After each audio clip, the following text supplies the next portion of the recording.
Eto mabilis na balita. Coach Tim Cone sinabing masyado pang maaga para sabihing hindi makakalaro si JB sa FIBA Asia Cup this year at wala naman daw dapat ipangamba dahil may 4 na buwan pa bago magsimula ang FIBA Asia Cup. Pero bago yan, like and subscribe lang mga kabady para sa latest basketball news and highlights. Hindi na masyadong nagkomento ang Ginebra at Gilas coach na si CTC nang matanong kung makakapaglaro nga ba si JB sa FIBA Asia Cup sa Agosto.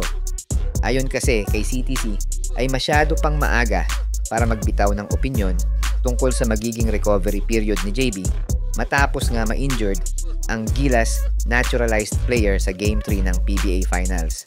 Dinagdag pa ni Coach Tim na matagal-tagal pa ang FIBA Asia Cup at ilang buwan din ang magiging pahinga ni JB after matapos nitong PBA Finals this month.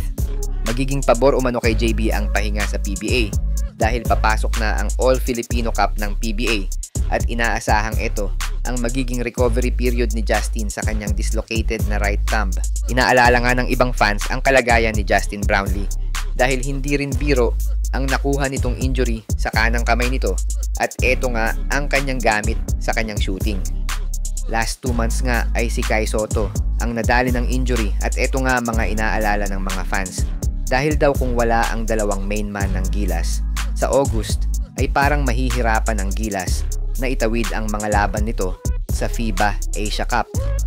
Tiwala naman daw si Coach Tim na makaka-recover ng mabilis si JB at kung papalarin nga ay pati si Kai ay makasama din sa FIBA Asia Cup. Pagdasal natin na magtuloy-tuloy ang recovery ng dalawang player ng Gilas na si JB at Kai para kahit papano ay makalaban tayo ng maganda sa inaabangang event ng mga Pinoy na FIBA Asia Cup Championship.